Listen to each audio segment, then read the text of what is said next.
안녕하십니까? 이 시간은 마태복음 16장입니다. 마태복음 5장부터 그리스도의 선지직, 제사직, 왕직, 삼직임 중 16장 12절까지 선지직을 이룹니다. 16장 13절부터는 그리스도께서 모퉁이 돌이 되어 교회를 세웁니다.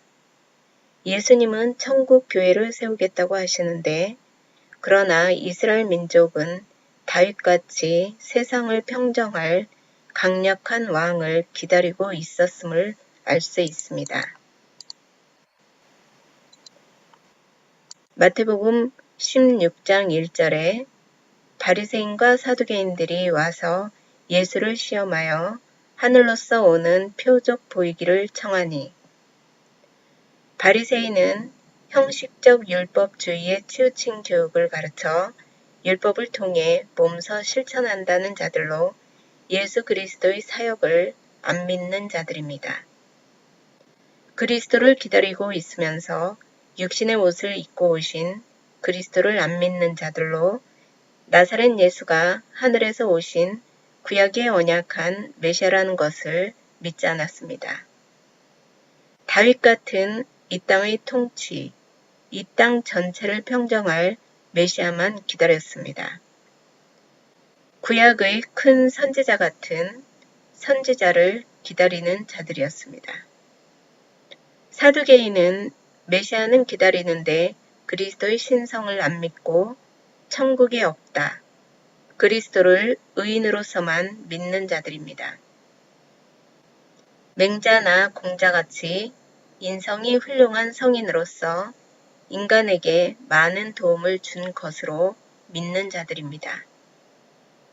실체적인 천국은 안 믿고 철학자들처럼 관념적인 천국, 정신적인 천국만 믿는 자들입니다. 이 세상이 깨끗한 세계가 이루어지고 너도 잘 살고 나도 잘 사는 세상이 되고 부정부패가 없이 윤리적인 세상이 되면 그것이 천국이라고 하는 정신적인 천국을 믿는 자들입니다. 실체적인 부활을 믿지 않았고 현세 중심적 교훈과 도덕 정신만 믿은 사람들입니다. 그러나 우리는 천국의 실체를 믿는 자들입니다. 천국은 관념적인 것이 아니고 실제로 존재하는 것입니다. 이단이란 첫째, 그리스도의 인성을 부인합니다. 심판자로서 왕으로서 우리들의 죄사함의 권세가 있다는 것, 속죄 사역을 부인합니다. 둘째, 신성을 부인하는 자들입니다.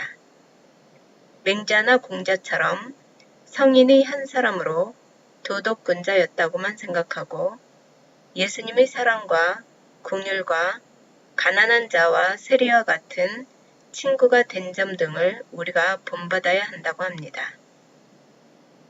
바리새인과 사두개인들이 예수를 시험하여 죄의 증거를 잡아 공회에 넘기려고 하늘에서 왔다는 하나님이라는 표적을 보여달라고 합니다. 12장 38절에서도 서기관과 바리새인들이 표적을 보여달라고 했었습니다. 이미 앞에서 많은 표적을 보였어도 믿지 않은 자들이었습니다. 예수님께서는 비유로 말씀하시며 들을 자에게만 들으라고 하시고 저들이 듣지 못하고 믿지 못하는 것은 구약에 이미 예언이 되어 있고 천부께서 심지 않았기 때문이라고 하십니다.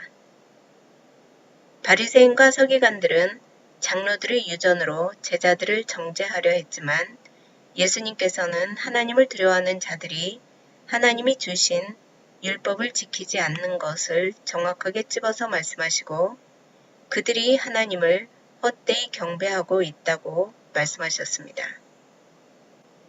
이제 바리새인과 사두개인들은 노골적으로 예수님께서 죄를 사해주는 권세가 있는 진짜 하나님의 아들이라는 증거를 내놓으라고 합니다. 2절에 예수께서 대답하여 가라사대 너희가 저녁에 하늘이 붉으면 날이 좋겠다 하고 아침에 하늘이 붉고 흐리면 오늘은 날이 굳겠다 하나니 너희가 청기는 분별할 줄 알면서 시대의 표적은 분별할 수 없느냐. 예수님께서는 아침 저녁 하늘을 보고 날씨를 분간하면서 시대의 표적을 분별하지 못하느냐고 하셨습니다.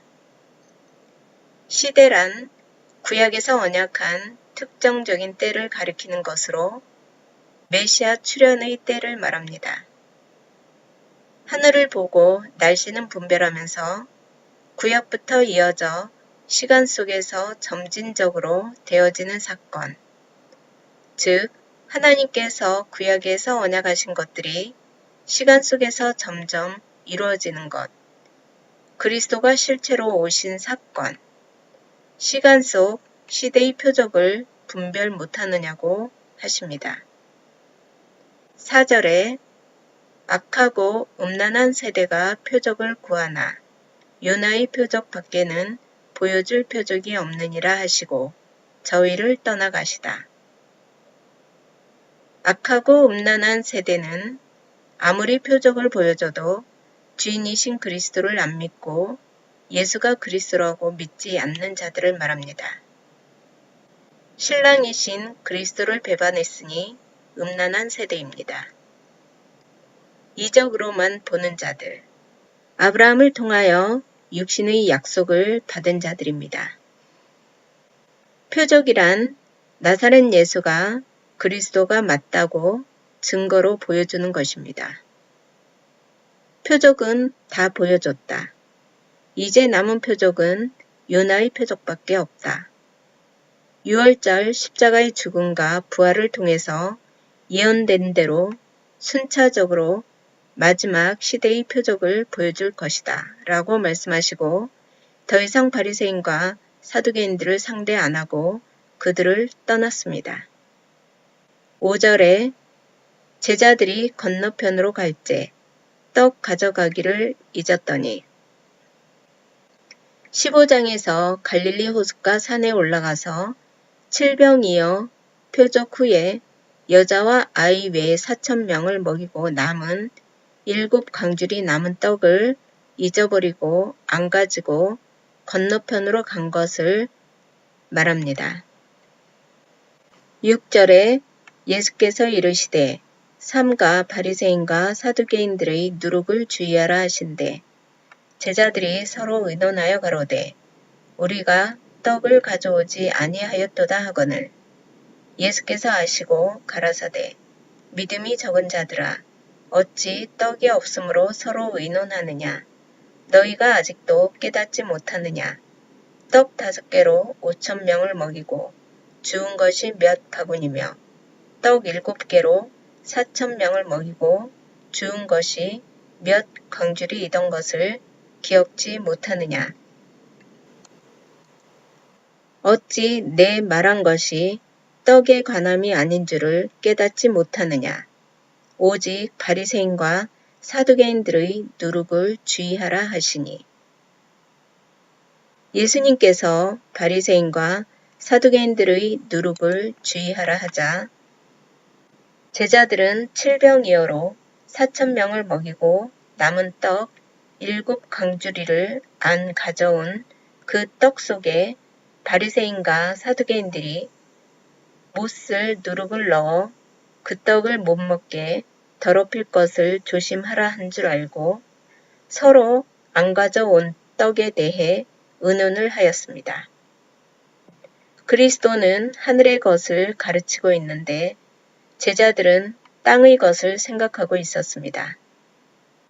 바리새인과 사두개인의 누룩이 무엇인지 제자들은 깨닫지 못하였습니다. 예수님께서는 제자들이 떡에 대해 의논하는 것을 아시고 어찌 떡이 없으므로 서로 의논하느냐. 떡 5개로 5,000명을 먹이고 7개로 4,000명을 먹인 떡 내용의 행위를 보지 말고 표적적 의미를 깨달아야지 눈에 보이는 떡을 말한 게 아니라고 하셨습니다. 이때는 예수님께서 100% 그리스도를 다 안 드러냈기 때문에 믿음이 적은 것은 당연합니다. 왜 그럴까요?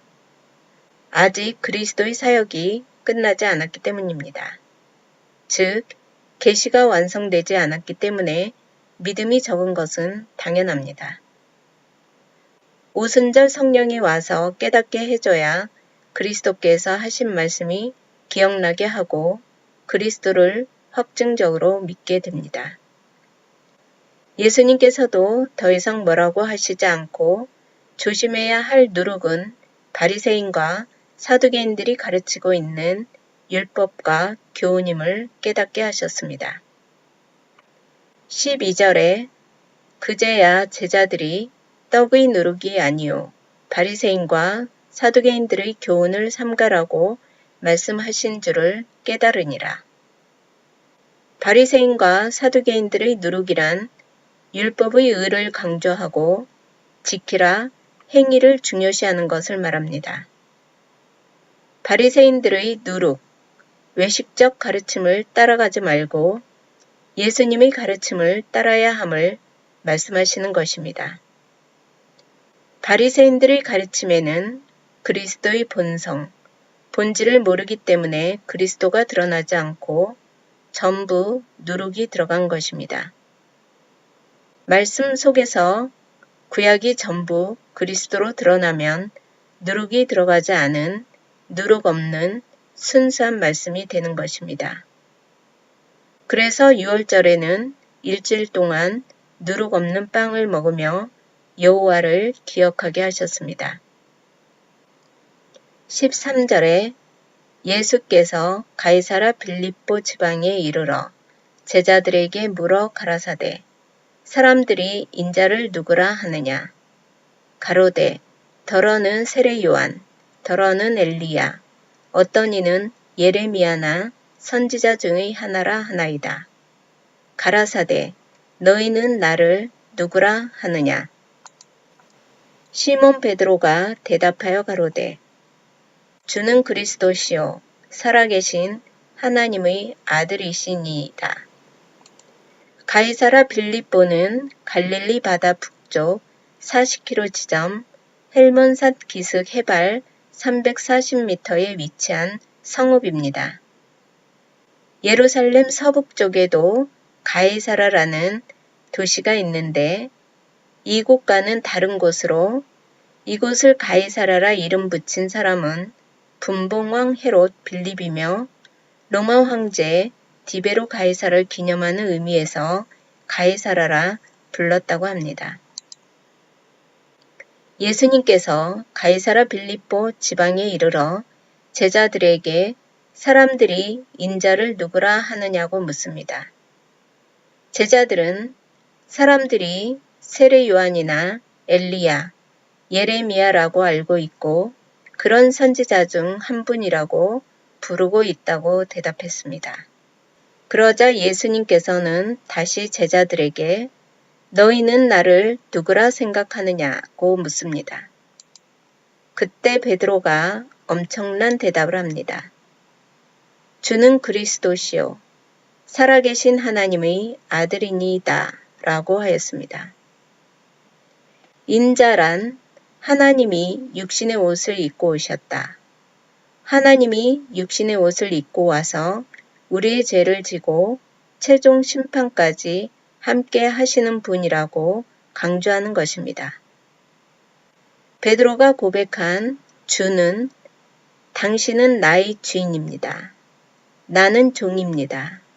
죄인입니다. 라는 뜻입니다. 그리스도시오라는 뜻은 구약에 예언된 하나님께서 약속한 메시아다. 우리의 죄를 짊어지고 우리를 죄에서 속량해 줄 분이다. 라는 것입니다.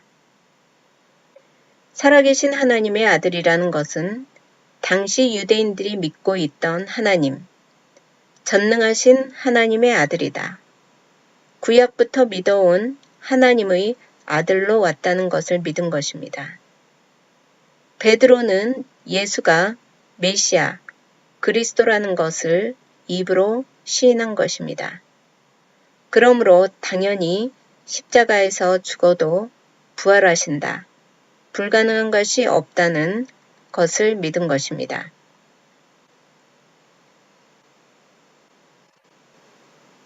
마태복음 16장 17절에 예수께서 대답하여 가라사대 바요나 시몬아 네가 복이 있도다. 이를 네게 알게 한 이는 혈육이 아니요 하늘에 계신 내 아버지시니라.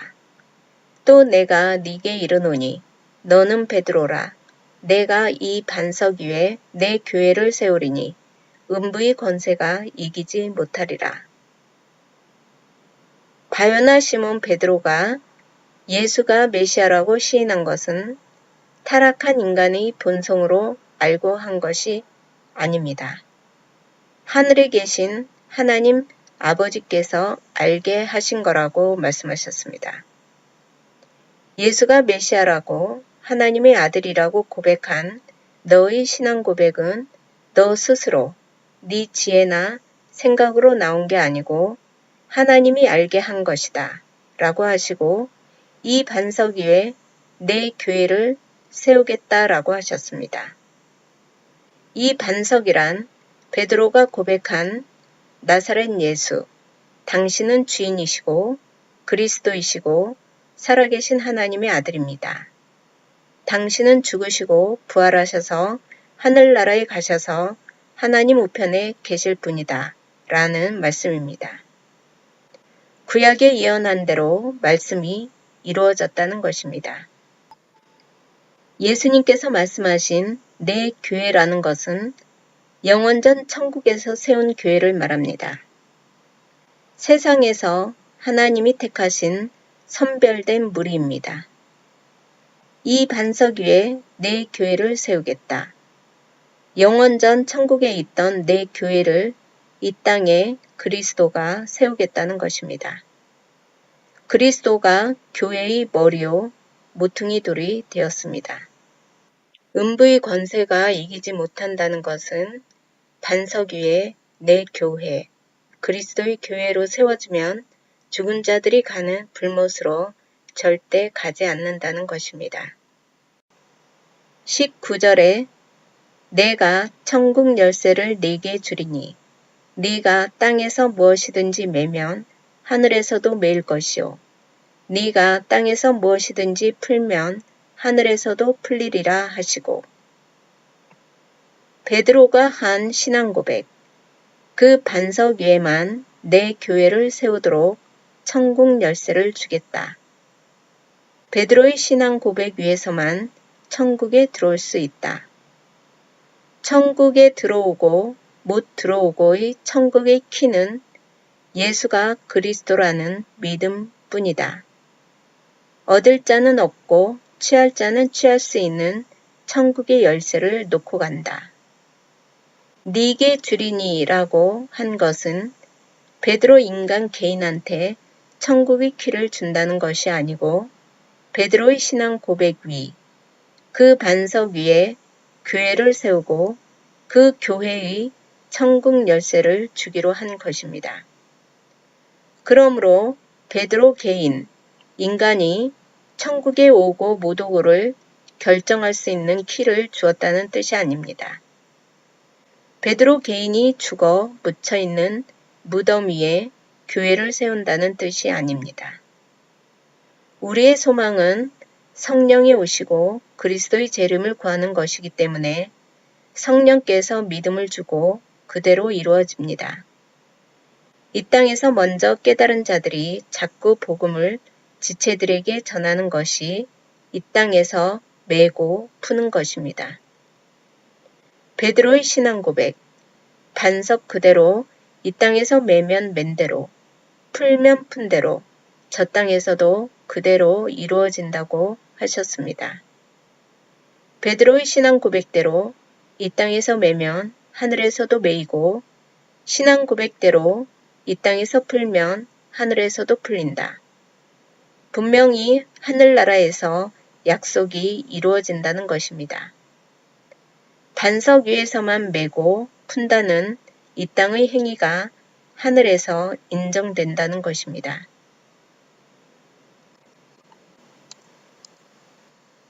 20절에 이에 제자들을 경계하사 자기가 그리스도인 것을 아무에게도 이르지 말라 하시니라.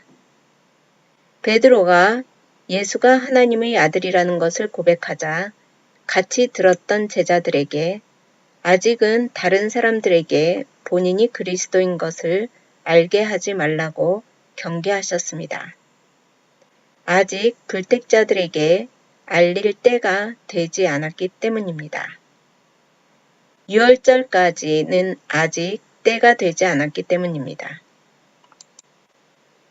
21절에 이때로부터 예수 그리스도께서 자기가 예루살렘에 올라가 장로들과 대제사장들과 서기관들에게 많은 고난을 받고 죽임을 당하고 제3일에 살아나야 할 것을 제자들에게 비로소 가르치시니 베드로가 예수를 붙들고 간하여 가로되 주여 그리 마옵소서 이 일이 결코 주에게 미치지 아니하리이다. 예수께서 돌이키시며 베드로에게 이르시되 사단아 내 뒤로 물러가라. 너는 나를 넘어지게 하는 자로다.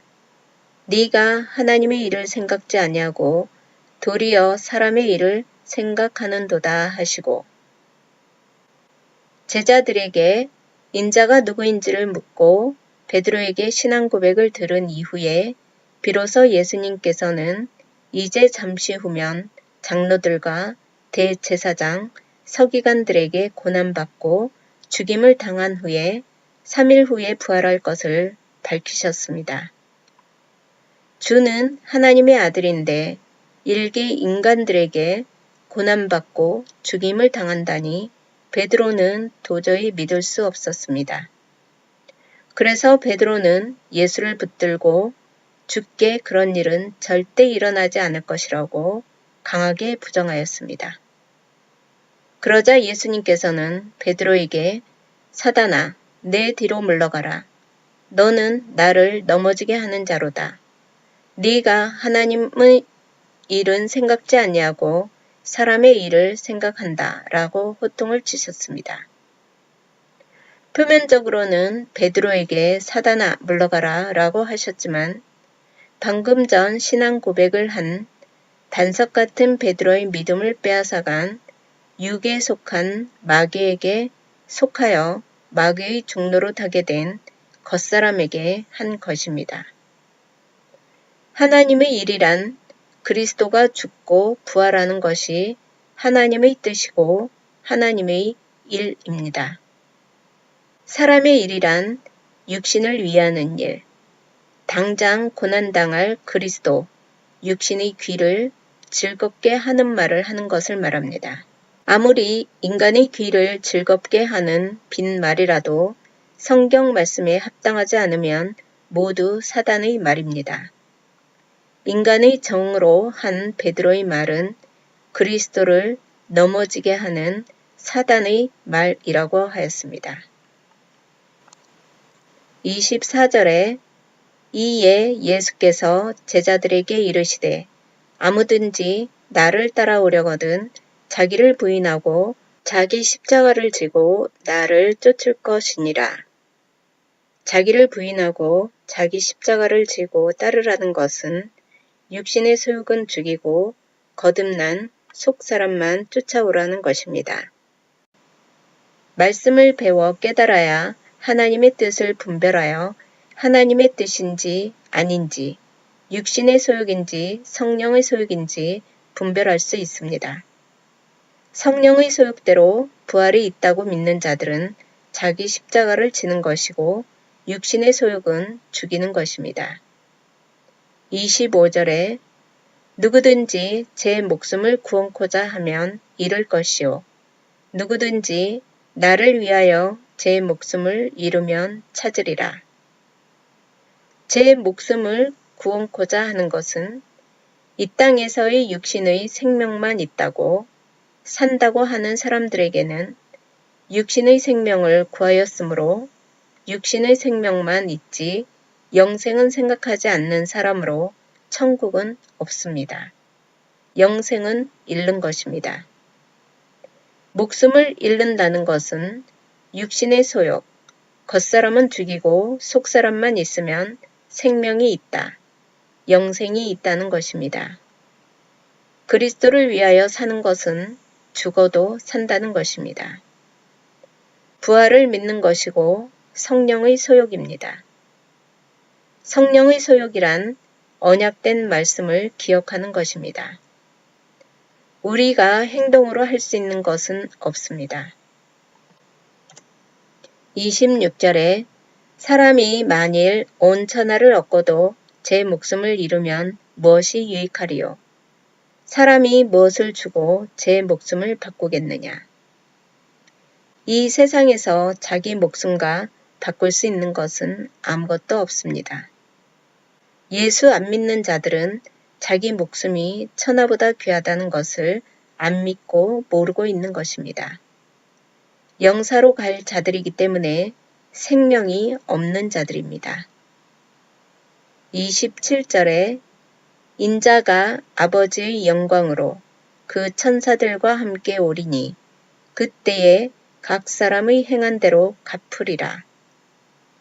인자는 육의 옷을 입고 오신 하나님이고 십자가에서 죽고 부활하고 승천하신 그리스도입니다.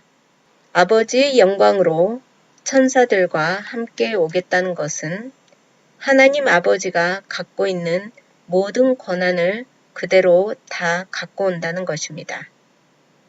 만왕의 왕으로서 갖고 있는 영광, 통치권을 확실히 가지고 오겠다는 것입니다. 왜냐하면 이 땅에서 아버지의 영광이 완전히 드러나야 여호와의 거룩성이 드러나기 때문입니다. 2000년 전에 오셨을 때 초림 때는 왕권을 다 드러내지 않았습니다. 그러나 재림 때 시간 속에서 왕권을 다 드러내겠다는 것입니다. 영광을 드러내고 안 드러내고는 그리스도에게 있습니다. 그때에 각 사람의 행한 대로 갚으리라. 재림은 심판의 주로 왕권을 가지고 오기 때문에 이제 행한 대로 갚는다. 행한 대로 갚는다는 것은 이 땅에서의 인간의 행위를 본다는 것이 아니고 선택받은 자에게는 영생의 멸루관으로 불택자에게는 영사의 불못 가시로 준다는 것입니다. 행한 대로 갚으리라의 행함은 우리가 이 땅에서 살아가는 동안 행한 행동에 따라서 갚는다는 것이 아닙니다. 인간의 행한 대로 갚는다라고 하면 영생으로 살아날 자 아무도 없습니다. 그리스도의 선지직 앞에는 살아날 자가 아무도 없습니다. 미워하는 마음을 억제하는 것 하나도 지키지 못하는 인간입니다. 율법대로 행동을 지켜야 한다면 살 수 있는 사람 아무도 없습니다. 28절에 진실로 너희에게 이르노니 여기 섰는 사람 중에 죽기 전에 인자가 그 왕권을 가지고 오는 것을 볼 자들도 있느니라. 최종 심판을 하기 전에 묵배임 당한 자들과 그 시대에 믿음을 지키려고 순교당한 자들은 그리스도께서 왕권을 가지고 재림하실 때 보고 함께 심판에 참여할 것이라고 요한계시록에도 기록되어 있습니다. 베드로, 야고보, 세례 요한 등 사도들 중에 목배임 당하고 순교당한 자들은 그리스도의 재림을 볼 수도 있을 것이라고 말씀하셨습니다. 감사합니다.